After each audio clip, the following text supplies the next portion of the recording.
네, 이제 바리새인들은 예수님을 죄인이라고 말을 합니다. 그들은 더 이상 대화를 하거나 논쟁을 할 생각이 없습니다. 이 바리새인들은 이제 자기들이 주장하려고 하는 것을 억지로라도 밀어붙일 작정이었던 것입니다. 그런데 이 맹인이었던 사람은요, 이런 바리새인들의 말이나 태도에 전혀 동의하지 않습니다. 그는 처음 예수님을 선지자라고 고백했던 그 말을 되돌릴 생각이 없었습니다. 자신은 평생을 맹인으로 살아왔고 예수님께서는 그런 자신의 삶을 완전히 바꿔주셨습니다. 그러니 지금 이 사람 입장에서는 내가 믿고 따라야 할 사람이 누구이냐, 그건 너무 분명해 보이는 것이에요. 바리새인들이 아무리 자기들의 지식이나 지혜 또 논리적으로 이 예수님을 죄인이라고 말을 해도요, 이 맹인이었던 사람의 마음속에는 그들의 말이 전혀 들어오지 않습니다. 왜요? 나는 맹인이었는데 내 눈을 뜨게 한 사람은 당신들이 아니라 저 예수라는 사람입니다. 그게 너무 분명했기 때문인 거죠. 오늘 이 대화의 흐름을 통해서 우리가 깨달아야 할 것이 무엇인지 함께 말씀을 나누고자 합니다. 가장 먼저는 우리가 살펴봐야 할 것이, 여러분, 이 자존심이라는 것을 함께 깊이 묵상해야 됩니다. 자존심. 네. 오늘 이 바리새인들의 모습을 보면요, 우리는 이 자존심이라는 단어를 떠올릴 수 있어야 돼요. 사전을 보니까요, 자존심이 남에게 굽히지 아니하고 자신의 품위를 스스로 지키는 마음, 이렇게 되어 있습니다. 다른 사람 앞에서 나를 굽히지 않으려고 그 품위를 내가 지키는 거예요. 이런 사전적 의미로만 보면요, 자존심이라는 것은 다른 사람 앞에서 나를 더 낮춰지지 않게, 나를 지키는 그런 태도인 것처럼 보입니다.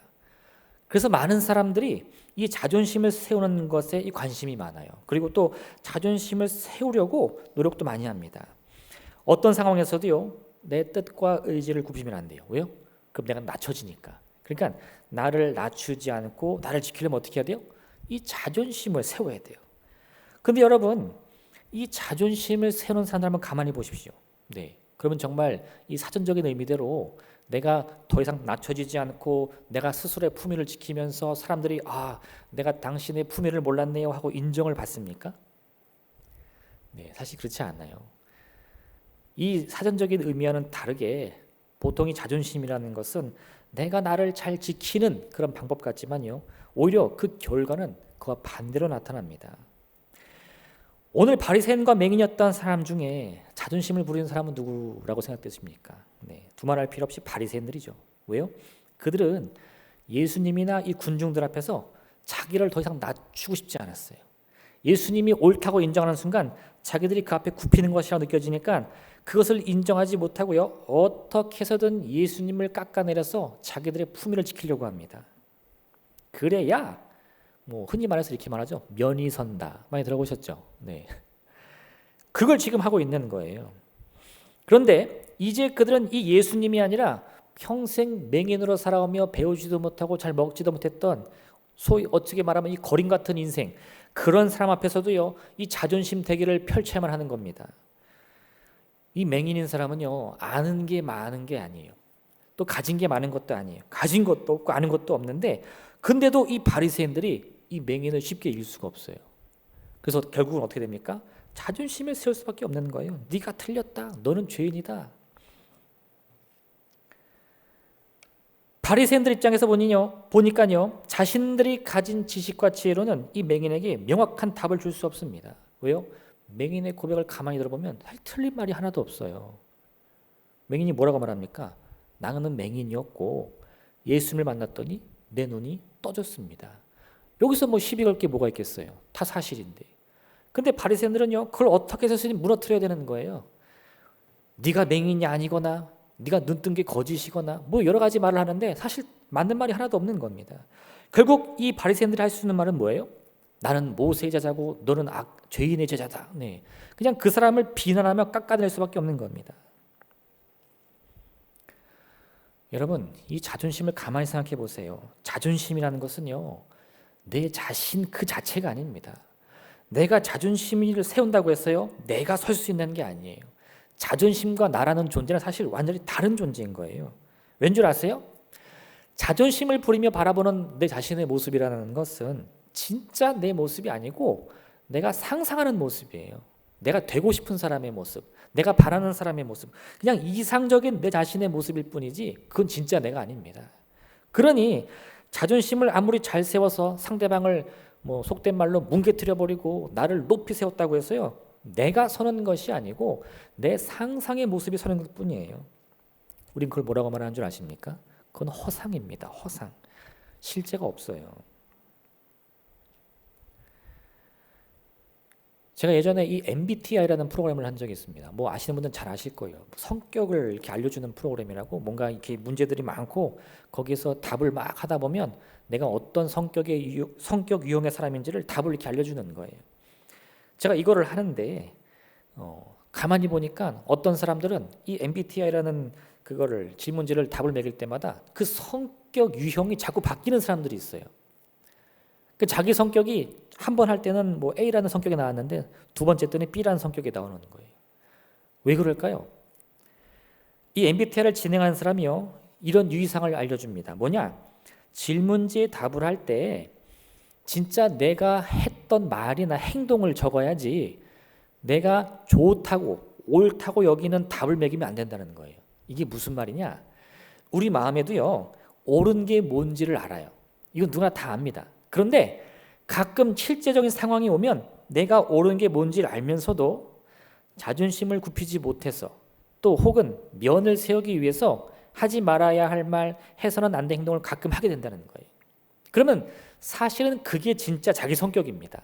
참지 못하는 거, 자존심을 굽히지 못하는 거. 그런데 막상 누가 질문을 하면 그렇게 대답 안 해요. 어떻게 하죠? 저는 늘 인자하게 참아내고 견디고 인내합니다. 이게 답을 한다는 거예요. 그래서 답을 보면 성격 유형이 나오는데 사실은 내 모습이 아닌 거죠. 그래서 이런 사람들의 특징이 뭐냐? 이런 사람들은요, 이 질문지에 답을 할 때 진짜 자기 모습을 써내는 것이 아니라 자기가 되고 싶은 모습, 자기가 옳다고 여기는 모습을 답으로 낸다는 거예요. 그럼 그 결과가 진짜 그 사람의 성격을 잘 나타내주고 있습니까? 아니요. 그 정답의 모습과 실제 그 답을 낸 사람의 모습은 서로 다릅니다. 자존심도 마찬가지예요. 그 자존심이라는 것은요, 진짜 내 모습이 아닙니다. 그건 그냥 내가 되고 싶은 모습의 허상에 불과해요. 내가 저렇게 남들 앞에서 우러러졌으면, 존경을 받았으면, 늘 옳은 말로 사람들에게 이 좋은 진리의 말씀을 가르칠 수 있었으면 라고 생각하는 것을 내가 세우는 거지, 실제 내가 그런 삶을 사는지는 별개 문제라는 거예요. 자존심과 내 자신을 동일시할 필요는 전혀 없습니다. 사실 동일시한 것도 완전히 너무 위험해요. 왜요? 나는 그럼 틀린 적이 없는 사람이 되거든요. 지금 바리새인들을 보십시오. 그들이 예수님을 인정하지 못하는 이유가 무엇입니까? 내가 틀릴 리가 없다는 거예요. 틀릴 거면 예수님이 틀려야지 내가 틀릴 리가 없어요. 나는 평생 하나님 말씀 연구하며 이 사람들에게 존경받아온 바리새인입니다. 근데 어떻게 내가 틀릴 수 있죠? 이게 용납이 안 되는 거예요. 그러니 결국 뭘 해야 돼요? 자존심이라도 세워야죠. 우리는 흔히 자존심이 상한다 이런 말을 하곤 합니다. 근데 여러분, 어떤 순간에 이 자존심이 상합니까? 여러분 한번 여러분의 과거의 삶을 돌이켜 보세요. 여러분이 자존심이 상했던 순간은 언제예요? 사람들이요, 여러분을 오해해서 완전히 틀린 말을 할 때가 아닙니다. 당신 이런 일 하죠? 아유, 무슨 소리예요? 나는 그런 일을 한 적이 없는데. 자존심 안 상해요. 근데 언제 상하는 줄 아세요?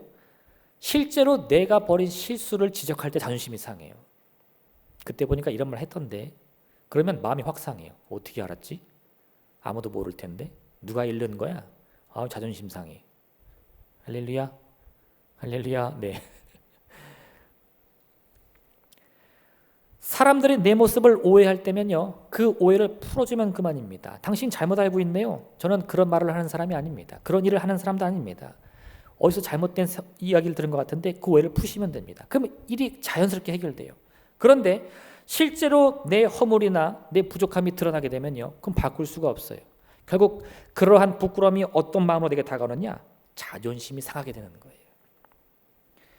이처럼 우리의 죄와 허물이 드러나는 순간 우리는요, 자존심을 상하게 되고 그것을 반격하기 위해서 억지로라도 내 자존심을 세우려고 하게 됩니다. 지금 이 바리새인들이 왜 자존심을 세우느냐? 이 맹인이었던 사람의 허를 찔린 거예요. 그들은요, 이 맹인이었던 사람이 죄인이다. 그는 날 때부터 죄를 지어서 하나님이 그 징벌로 눈을 멀게 했다. 이렇게 믿어왔어요. 근데 예수님이 뭐라 그랬죠? 아니, 이것은 하나님의 영광을 위한 일이야. 그리고는 그 눈을 뜨게 했단 말이에요. 그의 문제가 해결됐어요. 그래서 사람들이 생각하듯 정말 날 때부터 죄를 짓고 태어난 그런 저주받은 인생이 아니었습니다. 그럼 누가 틀린 거예요? 바리새인들이 틀렸죠. 그게 만천하에 드러났더니 속이 상해가지고 이 예수님의 기적을 어떻게든 무너뜨리려고 하는 거예요. 우리는 우리의 자존심이 상하는 순간에요, 화를 내거나 분노할 것이 아닙니다. 오히려 내가 찔린 그 허물과 죄악을 다시 되돌아보고 내가 지금까지 내가 나를 오해했다는 사실을 깨달아야만 되는 거예요. 만약 이 순간 바리새인들이 스스로의 잘못을 인정하며 이 맹인을 통해 하나님께 영광을 돌렸다면, 예수님이 통해 나타나는 그 기적으로 말미암아 그 마음에 감동을 얻었다면 어떻게 되었을까요? 정말 예수님의 말씀을 통해 하나님의 그 참된 진리를 깨달을 기회를 잡았을 거예요. 그런데 그들은 그 순간에도 자기들 자존심 한 번 더 세우려고 예수님을 배척하고 맙니다.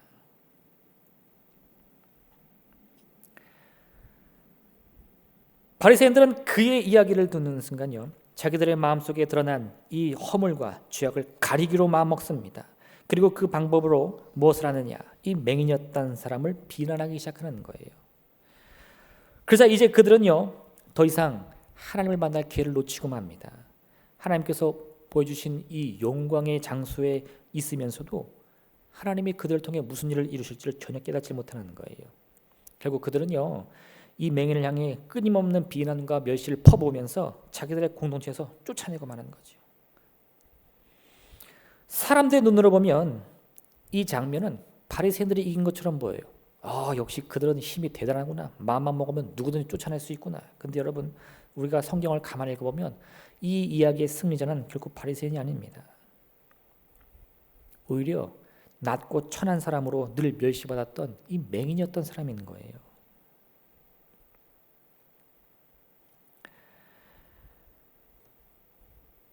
하나님을 사랑하고 또 그 이웃을 자신같이 사랑하라는 하나님의 말씀을 우리가 기억한다면 우리의 마음에 품어야 될 것은 내 자존심을 세우고자 하는 욕심이 아닙니다. 오히려 우리는 그와 같은 우리의 이 자존심을 포기함으로 말미암아 하나님이 우리에게 주신 참된 마음을 얻을 수 있게 되는 것이에요. 우리 자신이 사람들 앞에서 아름답고 존귀한 모습이 되기 위해서는요, 반드시 내가 내 스스로를 세워야 되는 것이 아닙니다. 내가 아니면 누가 날 세우겠어? 아니요, 여러분, 그건 세상이 하는 얘기죠. 성경은 뭐라고 말합니까?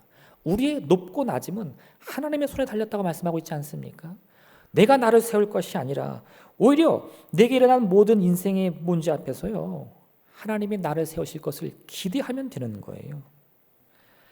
내가 상상하는 나의 모습이 좋은 것이든 나쁜 것이든요, 그것은 진짜 모습이 아니에요. 진짜 내 모습이 무엇이냐? 그것은 우리 하나님만 아십니다. 그러니 하나님께 모든 것을 맡길 용기만 있다면 우리는 이 바리새인의 어리석음에 결코 빠지지 않을 줄로 믿습니다.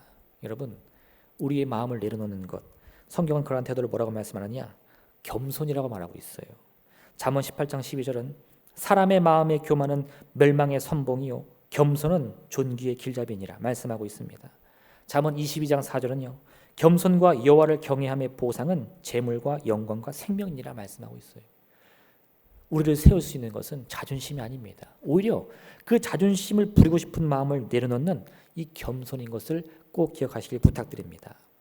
두 번째, 우리는 오히려 이 자존심을 그냥 둘 것이 아니고요, 맞서 싸워야 돼요.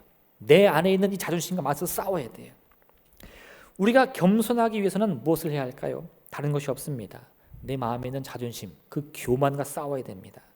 디모데전서 6장 12절의 말씀은 믿음의 선한 싸움을 싸우라. 영생을 취하라. 이를 위하여 내가 부르심을 받았고 많은 증인 앞에서 선한 증언을 하였도다 말씀하고 있어요. 우리가 하나님 앞에 부르심을 받은 이유가 무엇입니까? 다른 게 아니고 이 믿음의 선한 싸움을 싸우기 위한 것인데, 이 싸움을 오해하시면 안 돼요. 여러분, 이 싸우라고 했다고 해가지고 막 이웃과 싸우고 가족과 싸우면 절대 안 됩니다. 그게 가장 어리석은 방법이에요. 믿음의 선한 싸움이라는 것은요, 나하고 싸우는 거예요. 내 자신과 싸우는 겁니다. 우리 마음에 있는 이 교만, 욕심, 자존심, 이런 것과 끊임없이 싸우는 게 믿음의 선한 싸움이에요. 하나님은 그걸 위해 우리를 부르신 거예요. 할렐루야. 지금 이 순간에도요, 우리가 입술로는 예수님 나의 구세주입니다 하고 만나는 사람들마다 막 싸우고 치고받고 하면요. 할렐루야. 그건 세상의 싸움이에요. 세상의 싸움. 우리가 싸울 사람이 절대 아닙니다.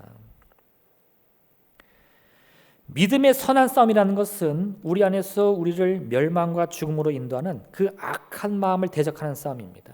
그러니 그 싸움은 온전히 우리 안에서 일어나야만 되는 거예요. 내 마음 속에서, 내 생각 속에서 일어나야 됩니다.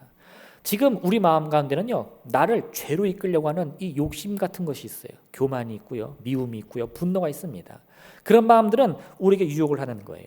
야, 너 여기서 참을 수 있어? 한바탕 해. 네가 어떤 사람인데? 네 자존심 상하지도 않아? 막 유혹을 하는데요. 그 말 가만히 귀를 기어 따르면 어떻게 되죠? 싸움이 커지고요. 사람들 앞에서 싸우게 되고 큰 소리 내게 되고 오히려 우리의 이 명예가 무너지는 거예요. 나를 멸망으로 이끄는 유혹입니다. 당장이라도 내 앞에 있는 저 사람 모함에서 넘어뜨리면 내 앞이 환하게 열릴 것 같죠? 절대 그렇지 않아요. 오히려 그게 우리를 죽음으로 이끄는 거예요. 뱀이 인간에게 나타났습니다. 뭐라고 말했나요? 이 열매 먹으면 눈이 밝아져서 하나님처럼 될 것이다. 하나님처럼 된다. 뭡니까? 높아진다는 겁니다. 누구도 너를 넘보지 못하고 누구도 너를 무시하지 못하고 네 자존심이 저 높이 올라가서 수많은 사람들이 너를 우러낼 것이다. 이거예요. 우리 마음속에는 언제든 이와 같은 욕망이 자리 잡고 있습니다. 더 높이 올라가는 것, 더 높이 우러를 수 있는 것. 네. 제가 한 말 잘 기억해 보세요. 어느 만큼 높아져야 되죠? 그냥 높아지면 안 돼요. 더 높아져야 돼요. 어떻게? 남들보다 더. 우리가 하는 말 중에 이 더라는 말이 있습니다. 더 좋아, 더 빨라, 더 커, 더 많아, 더 높아. 무슨 뜻입니까? 그런 말을 할 때마다 우리는 우리 마음속에 누군가와 항상 비교를 하고 있는 거예요. 표현은 안 했지만, 말은 안 하고 있지만요, 내 마음속에 이 기준이 되는 다른 사람의 삶이 있습니다. 그리고 그 사람보다 뭐예요? 내가 더 빨라, 내가 더 나아, 내가 더 높아, 내가 더 많아, 이렇게 계속 비교하면서 사는 거예요. 그래서 이 더라는 말은 항상 그 비교 대상이 있어야 됩니다. 그런데 여러분, 여기에 맹점이 있어요. 뭐냐? 그 비교 대상이 사라지면 이 더라는 말은 더 이상 쓸 수가 없습니다. 아무도 비교할 수 없는데 더라는 말을 어떻게 쓸 수 있죠?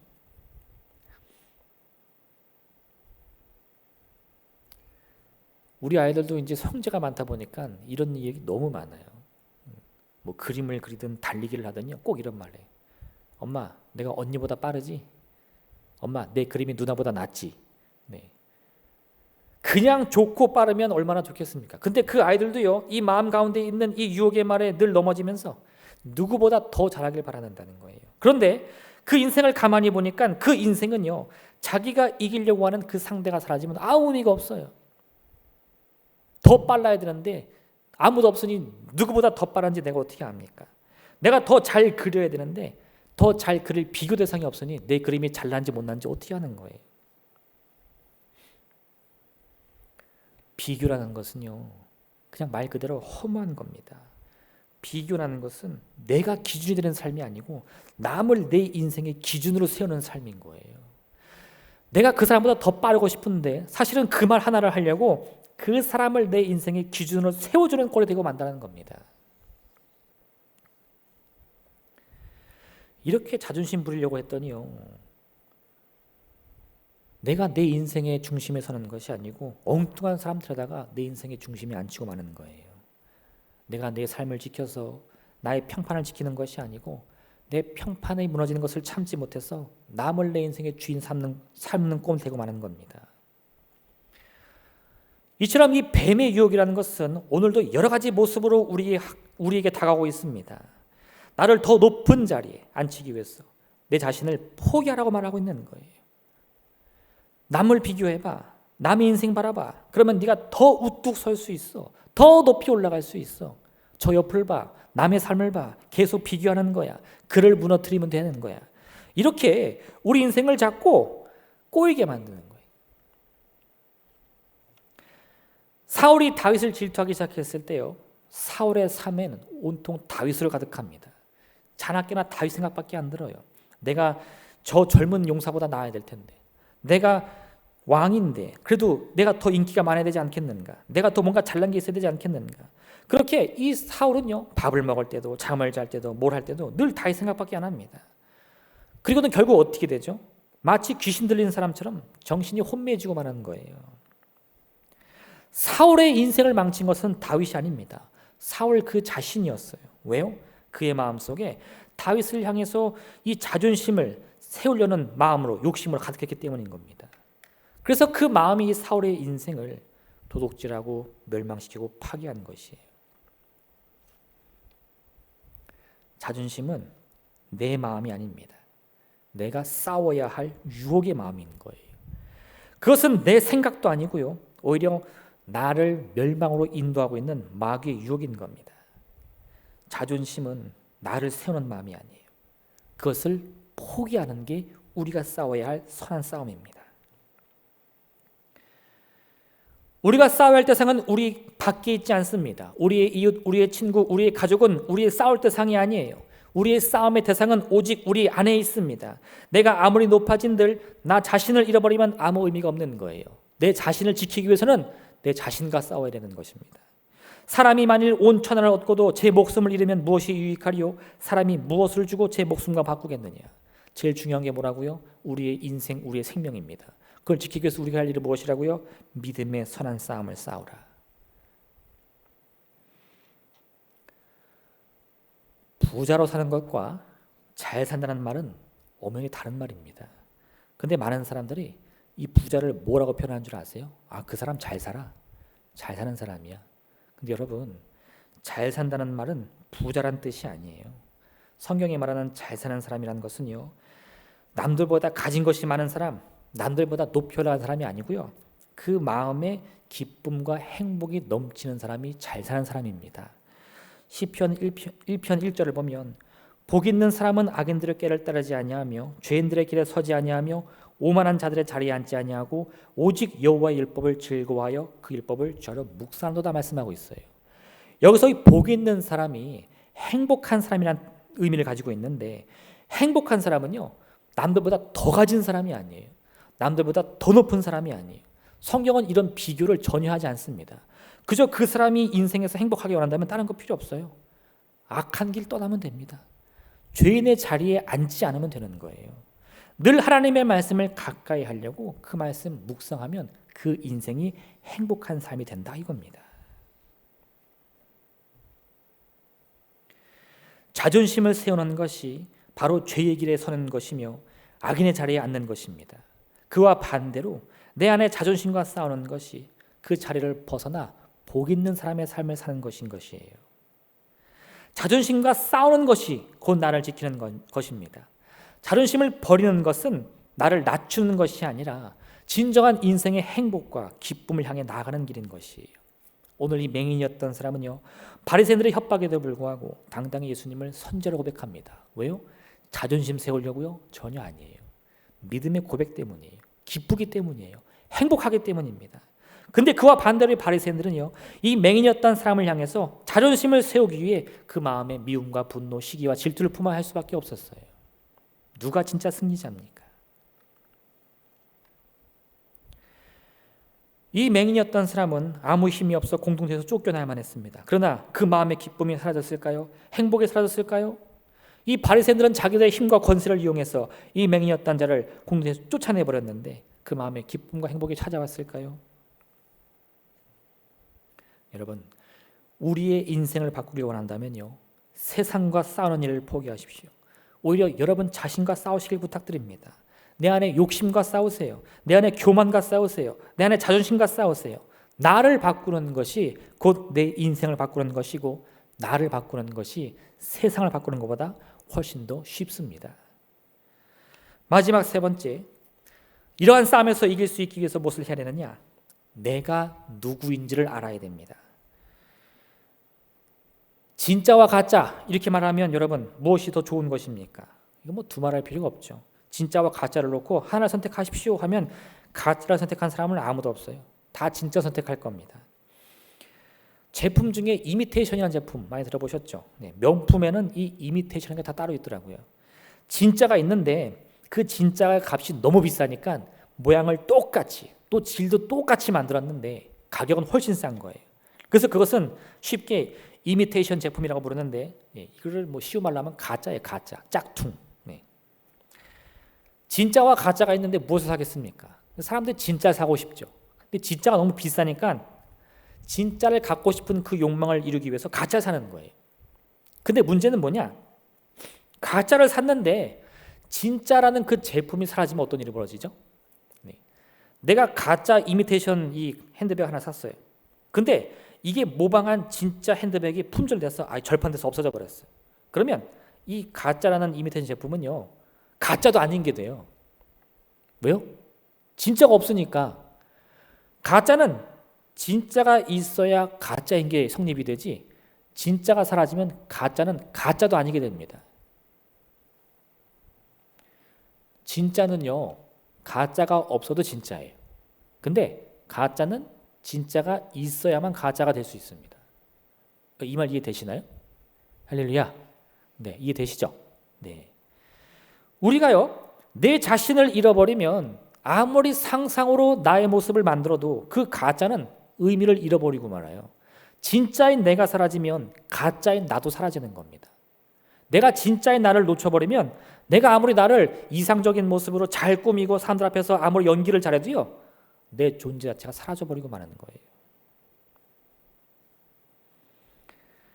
거짓은 진실이 있기 때문에 거짓인 것입니다. 진실이 존재하지 않으면 무엇이 진짜고 거짓인지 알 수 없으니까 거짓도 더 이상 거짓이 아닌 것이 돼요. 여러분이 만약 누군가에게요, 마음 먹고 거짓말을 하려고 해요. 그러면 뭐부터 해야 되느냐? 거짓말을 하기 위해서는 진짜가 뭔지를 깊이 고민해 봐야 돼요. 그래서 그 진짜를 놓고 이 진짜를 거꾸로 뒤집어서 거짓을 만들어야 됩니다. 그래야 거짓말도 잘할 수 있어요. 할렐루야. 이 거짓말 잘하는 사람은 그 생각보다 되게 똑똑해요. 왜? 항상 진짜가 뭔지를 알고 있으니까. 근데 어떤 사람들 보면 이 거짓말이 너무 서툴러가지고 누가 봐도 알겠거든요. 왜 그런 줄 아세요? 이 사람은 거짓말을 하고 싶은데 진짜가 뭔지를 몰라. 그러니 뭐가 거짓이고 뭐가 진짜인지도 모르고 막 말하는 겁니다. 뱀이 인간을 유혹할 때요, 이 뱀은 뭐가 진짜고 뭐가 거짓인지를 정확히 알고 있었어요. 하나님의 말씀이 진짜고 그 말씀을 어기는 것이 거짓인 것을 잘 알고 있었습니다. 그래서 그 진짜를 기반으로 거짓을 꾸며서 인간을 그럴듯하게 속일 수 있었던 거예요. 그런데 그 반대로 인간은 그 당시에 진짜가 무엇이고 거짓이 무엇인지를 몰랐어요. 진짜가 뭔지를 모르니까 뱀의 말이 거짓인지를 알질 못합니다. 이 말 이해되세요? 만약 이 아담과 하와가 하나님의 말씀을 그대로 진짜로 마음으로 받아들였다면 뱀의 말 속에 숨겨있는 거짓이 뭔지를 딱딱 찾아낼 수 있었을 거예요. 근데 하나님의 말씀을 듣고도요, 그 마음 가운데 두리뭉실하게 담고 있으니까 뭐가 진짜인지를 모르니 뭐가 거짓인지도 모르고 속아 넘어가는 거예요. 진짜 나를 알지 못하면 나를 속이는 거짓된 내 모습도 알지 못합니다. 근데 어떻게 내가 그 거짓과 싸울 수 있겠습니까? 진짜와 가짜도 구분 못하는데 내가 어떻게 가짜와 싸워 이길 수 있겠습니까? 하나님께서 처음 모세를 부르셨을 때 모세는 하나님의 부르심을 거절합니다. 왜요? 자기는 하나님의 뜻을 이룰 수 있는 그릇이 아니라고 생각했기 때문이에요. 근데 하나님은요, 모세에게 이렇게 말씀하시는 거예요. 여호와께서 그에게 이르시되 누가 사람의 입을 지었느냐? 누가 말 못하는 자나 못 듣는 자나 눈 밝은 자나 맹인이 되게 하였느냐? 나 여호와가 아니냐? 무슨 말입니까? 모세는 자기가 생각하는 자기 모습이 진짜라고 생각했어요. 근데 아닙니다, 여러분. 모세의 진짜 모습은 모세 자신보다 하나님이 더 잘 알고 계시다는 거예요. 그러니 지금 모세가 생각하는 그 모든 생각들과 계획들은 다 틀린 게 되고 마는 거죠. 나는 할 수 없습니다. 나는 바로를 이길 수 없습니다. 틀렸어요. 왜요? 모세는 그 일을 할 수 있는데 할 수 있는 자기의 진짜 모습을 모르니까.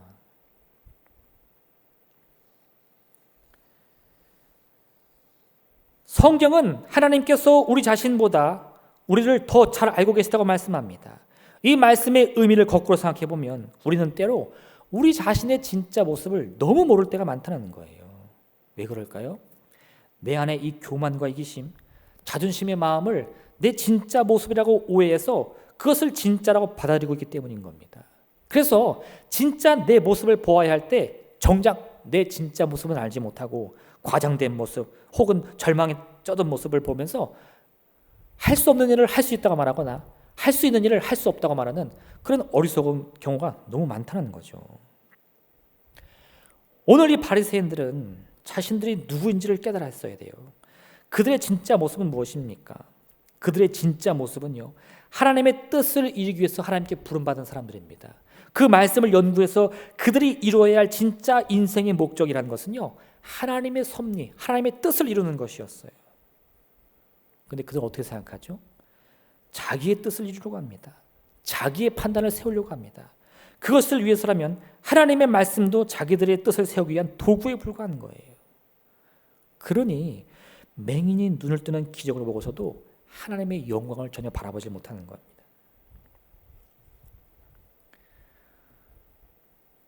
오늘 이 맹인의 눈을 뜬 이유가 무엇일까요? 예수님께서는 왜 그 수많은 날들을 냅두고 하필 안식일에 찾아오셔서 이 맹인의 눈을 뜨게 하셨을까요? 여러분, 바리새인들은 그 점을 곰곰이 되씹었어야 돼요. 하나님의 뜻이 무엇인가? 지금까지 내가 알고 있는 지식으로 보면 이건 잘못된 일인 것 같은데 하나님이 그를 이루셨다면 내 생각이 틀리고 하나님이 옳다는 건데 그럼 내가 놓치는 게 뭘까? 그걸 고민했어야 되는데요. 이 바리새인들은요, 자기들의 생각에서는 한 발자국도 움직이지 않고 예수님이 틀렸다는 겁니다. 돈을 잃으면 조금 잃는 것이고 사람을 잃으면 많이 잃는 것이고 건강을 잃으면 전부를 잃는 것이다. 이런 말이 있습니다. 아무리 많은 물질이나 명예를 얻는다고 해도요, 정작 자기 자신을 잃으면 아무것도 아닌 것이 되고 마는 것입니다. 지금 당장 우리에게 필요한 것은 내가 누구인가 그걸 아는 거예요. 내 진짜 모습을 알기 위해서는 여러분 자존심 버려야 됩니다. 나를 지금 포장하고 있는 이 가짜를 전부 다 걷어내야 내가 진짜 누구인지를 알 수 있어요. 그게 우리가 자존심과 싸워야 하는 진짜 이유입니다. 자존심을 부리는 사람들은 늘 가짜의 모습만 안고 살아가는 사람들이에요. 내가 진짜 누구인지는 전혀 모르고요, 환상에 쌓인 모습만을 사람들 앞에 보이려고 합니다. 그 자존심을 버려야 진짜 내가 누구인지를 알 수 있어요. 그리고 가짜가 뭔지를 알고 그 가짜와 싸워 이길 수도 있는 겁니다. 날 때부터 맹인이었던 사람은 예수님을 만난 후에 진짜 내가 누구인지를 알게 됐어요. 그 전까지는요, 그는 나는 날 때부터 죄를 지어서 맹인으로 태어난 저주받은 인생이다 이렇게 생각했어요. 근데 그것은 가짜입니다. 예수님을 통해 하나님의 영광을 위해 선택된 도구라는 것을 깨닫고요, 그 가짜의 모습을 걷어냈어요. 그랬더니 바리새인들이 찾아와서 협박을 하고 욕을 하고 소리를 질러도요, 예수님은 나의 구세주입니다 고백할 수 있는 믿음이 생긴 거예요. 내가 맹인인 것이 뭐가 부끄럽습니까? 하나님이 그 눈을 뜨게 해주셨는데 내가 지금까지 평생 거리로 살아온 게 뭐가 자존심이 상합니까? 하나님이 오늘 나를 만나 주셨는데, 그러니 이제 그 마음 가운데 두려움 없습니다. 걱정도 없어요. 누가 소리를 질러도요 무섭지 않아요. 예수님은 선지자예요. 그리스도십니다. 그게 바로 오늘 이 맹인이 얻은 참된 믿음의 선한 싸움의 승리인 것입니다. 그런데 여러분, 바리새인들을 보십시오. 그런 맹인의 이야기 속에서요, 이 바리새인들은 여전히 자존심밖에 세울 게 없습니다. 결국 그들이 할 수 있는 일이 무엇입니까? 소리를 치고 협박을 하며 남을 멸시하고 무시하는 거예요. 우리는 이런 바리새인들을 통해서요, 우리 자신을 발견해야 됩니다. 행여나 내가 지금까지 나의 이 욕심과 교만을 버리지 못하고 남에게 상처 준 적은 없는지, 쓸데없는 싸움을 통해서 내 인생을 낭비한 적은 없는지, 우리 자신이 누구인지를 알아야 돼요. 지금 내가 어디로 와서 어디로 가는 인생인지를 하나님의 말씀을 통해 올바로 깨달아야 됩니다. 그래야 우리의 미래가 보일 수 있어요. 내가 나를 알지 못하면 지금 내 마음에 아무리 원대한 꿈이 있다고 하더라도요, 그건 다 허풍이며 거짓입니다. 사람들은 지금 이 순간에도요, 내 자신이 누구인지를 깨달으려고 하기보다는 자신이 살고 있는 세상이 어떤 세상인지를 알고 싶어 해요. 요즘에 이런 프로그램들 많더라고요. 뭐 세상을 알아가는 거, 여행하고 뭐 배우고, 그죠? 뭐 과학, 기술, 종교 다 많잖아요. 근데 정작 자기 자신을 깨달아가는 그런 과정은 너무 보이질 않아요. 내가 나를 알지 못하는데 세상이 어떤 세상인지를 안들 그게 무슨 소용이 있겠습니까? 여러분, 우리 자신에게 속으면 안 돼요. 참으로 마음이 무겁고 아프더라 할지라도요, 지금 우리가 가장 먼저 해야 할 일은 내가 누군지를 깨달아야 됩니다. 내 인생이 어떤 인생인지를 깨달아야 돼요.